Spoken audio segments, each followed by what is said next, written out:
I wanted to talk about with my topic is something that just doesn't get covered a lot, and it's usually boring, but I think it's so important. And that's critical thinking. Now, we are data gathering and data producing instruments. And just like flexing a muscle, we can flex our minds with critical thinking. And sharpening that saw of your mind will help you to make better decisions in your life, in all your conversations, and everybody that you deal with. So anytime you see something on Facebook, anytime you're emailing somebody, and I love this one the best actually, but anytime that you interact with people, it's so important to have your critical thinking hat on it. Everything you do so I'll give you some examples, but Carl Sagan has this book, The Demon Haunted World, Science is a Candle in the Dark, and I'm taking a lot of stuff from this book. It's one of my favorite books. And he gives a scientific perspective on critical thinking, and on making good choices using the scientific method. In this, he talks about the BALONEY detection kit. He's got 9 tools that he gives. I'm going to go through these. I'm going to give some examples and tell some stories about these. But these are things that we can apply in every aspect of our life, in work, in relationships, in who we are. And he describes them more in a scientific context, but I'm going to talk about them more in everyday life. So we'll do that as soon as my slide advances. Okay, so first one is, we're getting a delay here. His first tool in the BALONEY detection kit is independent confirmation of facts. So trust, but verify. And this seems pretty basic, but so many times in life, we just assume things. We hear something on the media, we say, yep, that's true, we don't really check it, and we need to do that. So one story that I like is happened in the 80s. This is 19-year-old Jose Alvarez, and he went to Australia when he was 19, and in the 80s, Australia had a big channeling movement. So people who go on stage, they have New Age crystals, they summon up people from Atlantis, they give you all this knowledge from the future, they make prophecies. And he went on and he came to Australia, and his credentials were some pretty nice credentials. He had a following in America, he'd been on radio stations in America, he'd done a Broadway tour in America. So he came to Australia, he gave a press conference, and he immediately went on within 3 days, he was on 8 different television shows in Australia. He was on radio shows. And his big power was that he could stop his pulse. So he would get up there, and the news stations would hire their own nurses and doctors to check his pulse.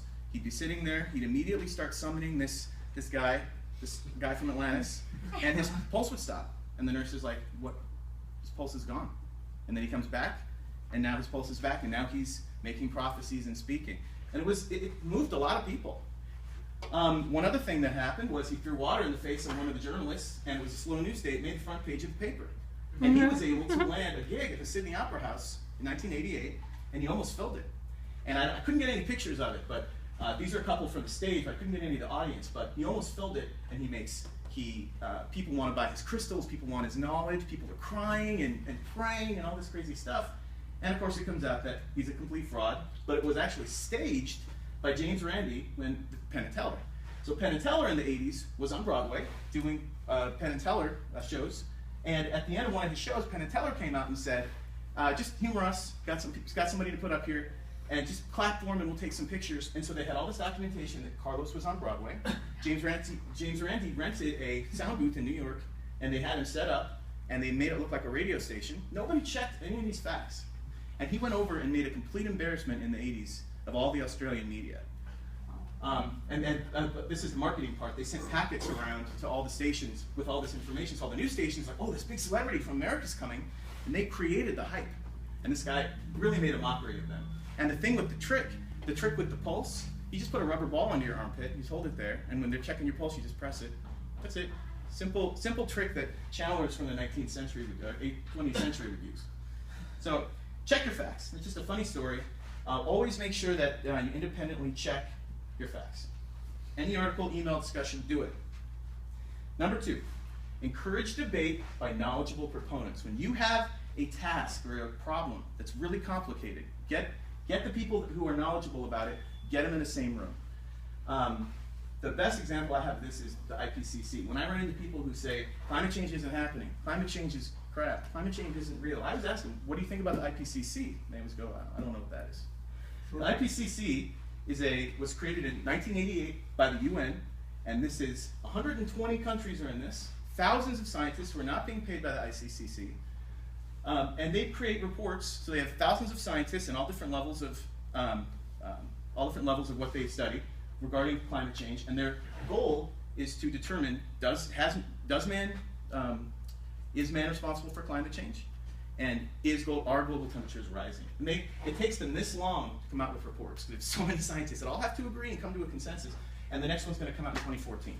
And the last one that they had said that 95% certainty that climate change is being caused by humans and that global temperatures are rising. So you have this is an example of this big body of smart minds working on a complicated problem. And I threw a couple pieces of data in here. How have they been doing? So this graph here shows the average global temperature on the planet. So these are predictions that they made. This was their first prediction, and they said that over the years, this is where we predict global temperatures will be rising. And this isn't even 1 degree, but this is their prediction. And then they came together in '95, and they came up with this slope here, not quite as high. And then, but you'll see that their 2001 and then their 2007, all pretty much the same slope. So they kind of agreed that this is where things are trending right now. And this is what the results were. Oops. And if you take that data and you now apply it to where the temperature really was, and these are different measurements of world. One of them is ground temperature, one of them is from satellite. You can see it's actually pretty close. And this is really small. This is with 1 degree of accuracy that they're nailing. You can see that there is a trend. So example of getting a huge group of people to solve a complicated problem. There's some really good data for this. Okay, so 2, encourage debate by knowledgeable proponents.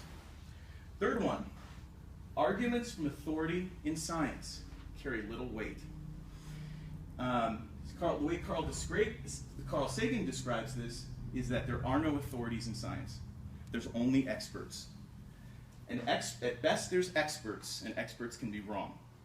And so when people cling to science sometimes, and they just cling to an article or they cling to one thing, that's not how science works. Science is always questioning itself.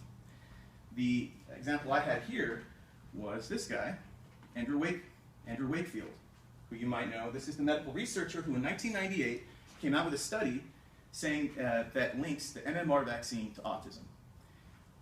When you look at the study itself, it's not really even that compelling. The study itself only looked at 12 children. I mean, when you hear about this in the media, it makes it sound like it's hundreds or thousands of kids. It's only 12 kids.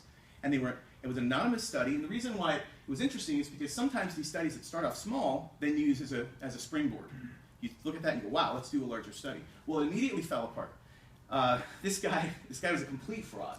Not only did he make up all the data about this, they were not 12 anonymous kids, he handpicked them, he forged the data, it was a complete sham, and it was found out he was taking bribes from a lawyer who was rich and he was starting to dabble in the pharmaceutical business and wanted to take down the MMR vaccine to get a piece of the business. So from top to bottom, this was a complete sham. There's a really good write-up on this in the British Medical Journal. Really good detailed article that talks all about this. But people that you run into still bring this up.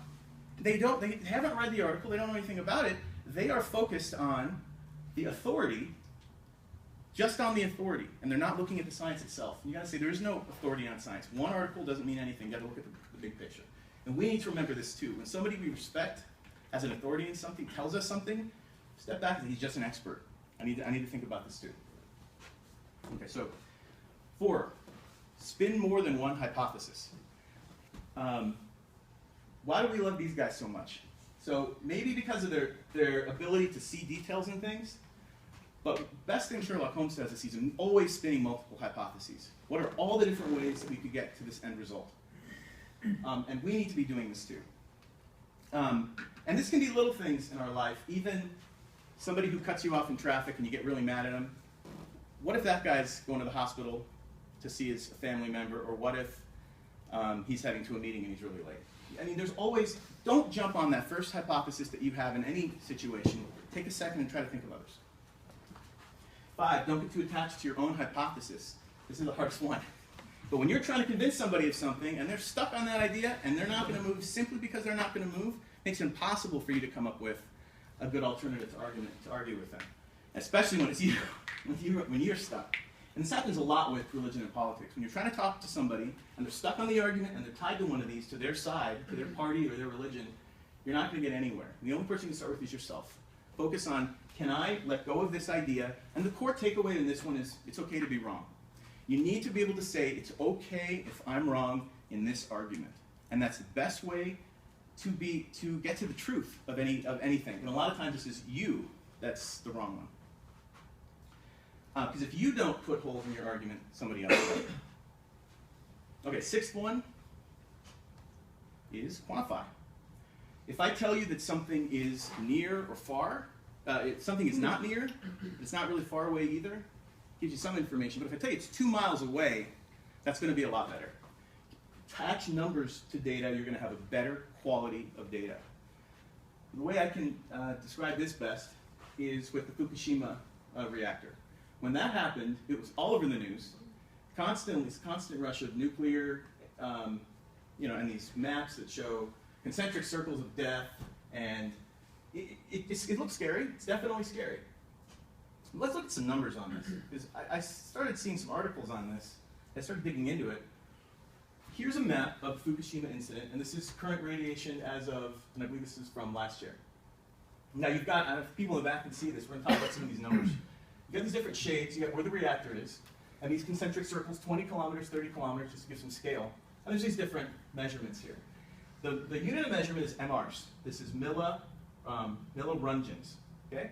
And so let's call them MRs per hour. So the amount of, if you stand in a place, the amount of radiation that you absorb, that's a rate. So, and that's what this represents, the amount of radiation you'll get standing somewhere in an hour.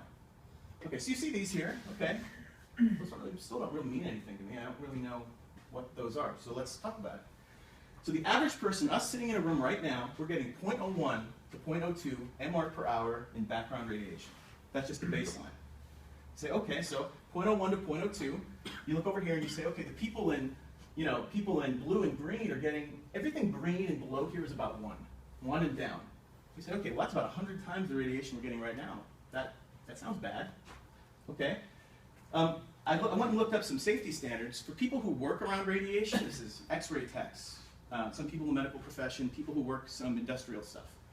The United States government recommends that you get no more than 5,000 of these MRs in a year. You want to keep it under that number. And so that works out to about 0.57 an hour. That puts you right inside this green metric right here. So anybody who has those kind of jobs could be living just in your day-to-day just work inside the green. That puts that in a different perspective, doesn't it? I'm not talking down that the Fukushima reactor isn't terrible, but it's good to get measurements to feel differently about this. Some other numbers. If you're taking a flight that's 30,000 feet up, you're higher in the atmosphere, you're getting 0.25 MR per hour. So just taking that flight, you're already at the bottom of the green. Just being in the air, you're receiving that level of background radiation. And then the extreme end, for astronauts on the space station, I went and looked that up, they're getting, because they're outside of the atmosphere, they're getting 3 an hour.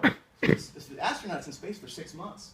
He's living in this orange zone right here. That's where the astronaut is, just to get some idea of perspective. And even that orange zone only goes about 10 miles in, about 2 miles wide. So just some sense, to get some sense of the numbers, because this stuff just doesn't get explained on TV. Now another thing I looked at for this was the ocean being contaminated. So they're dumping all this radiation in the water, right? So it's not all here, they're dumping it, it's getting taken away, and I've seen these really scary pictures of a red ocean, a red Pacific Ocean. I've seen these really scary things.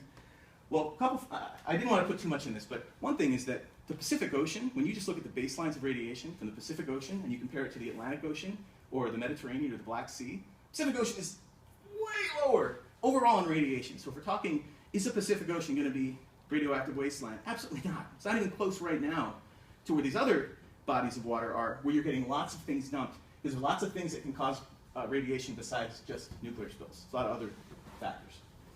But I found one that was pretty funny. Bananas have potassium. And potassium has a small amount of radiation in it. And so when they measured out the amount of radiation that's being dumped into the ocean, Forbes had a funny article, or interesting article I should say, that if you were to take 76 million bananas and dump them into the ocean, it would be the same amount as radiation as a Fukushima reactor. We make about 350 million bananas a year. So you're saying you take 1/5 of all bananas made on the planet, dump into the ocean, same amount of radiation. Now this isn't really fair because you have targeted radiation that's, there are going to be some effects from the radiation, of course. But keep these kind of numbers in mind when you're skeptical. When this news is telling you, oh, it's bad, everybody's going to die. Okay, just look at the numbers and say, okay, it's a disaster, but we've had far worse. Just keep the numbers in mind. So quantify when you can. Getting numbers gives you better data. 7, in a chain of argument, every link must work. I see this when people are arguing about things, and somebody has a grand proposition that they're trying to push. And it's one of these propositions, it's a big chain of argument. This follows this, and really people skip some of the hard ones. And they're arguing about some of the things down here. Every link has to work if you have a chain of argument. My example for this is the moon landing. So you've seen this when people say, was the moon a hoax? And they have pictures of, well, right here, this angle shouldn't have been right, and this was added in afterwards, this was faked, and there shouldn't be, the shadow was untouched, but these were filled in. You see photographers arguing about this stuff, about was there a moon hoax? And I've seen lots of these. I've seen photography. I've seen people who look at moon rocks and say, when you look at the moon rocks under a microscope, you get a very different look microscopically than any rocks you find on Earth. So putting those aside, one of the best arguments I found is this guy. The chain of logic. Usually they'll say they faked the moon landing, and so they needed a recording movie stage for that. Then you had to slow down the footage. You need to fake vehicles in the launch, and they did it all for political reasons. Well, all these things have to be true if the moon was a hoax. You can't really just kind of pick and choose. So my favorite video, and I recommend you guys go watch this. It's a 14-minute video on YouTube. If you look up moon hoax, great video by S.G. Collins. The core of it is he's a video guy. He doesn't really like the government at all, but he's been a video guy for 30 years, and he talks about how there's just no way that this could have been faked. And he gets into great detail about the technology that we had at the time, and essentially that the feed we got from the moon was 143 minutes. No cuts, no commercials, no edits.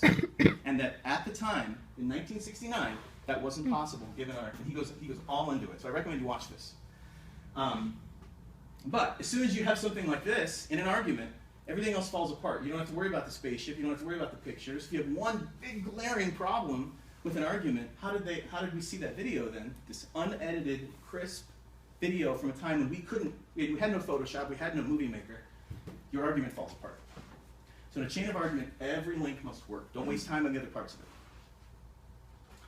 All right, 8.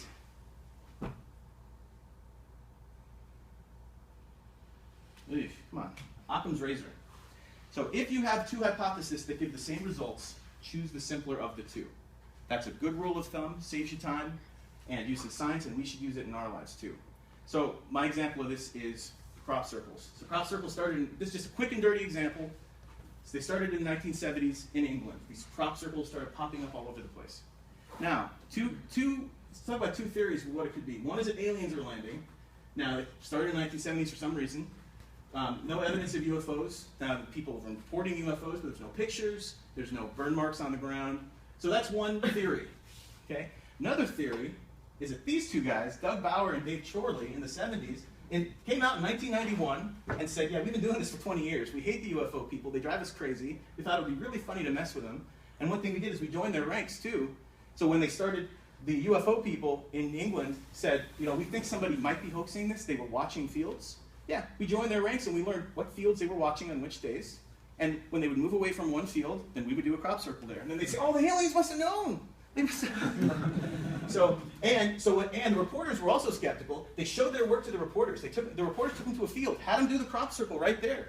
Looked pretty good. The reporters called out UFO experts and said, we have a sighting. And the UFO experts came and said, this is exactly the same as what we've been seeing. And then they said, yeah, these two guys did it. They said, no, it's totally different. Totally different. So Occam's razor. Choose. If you don't have time to look something up, if you have two hypotheses, choose the simpler one. It's just a good rule of thumb. Last one is untestable propositions aren't worth much.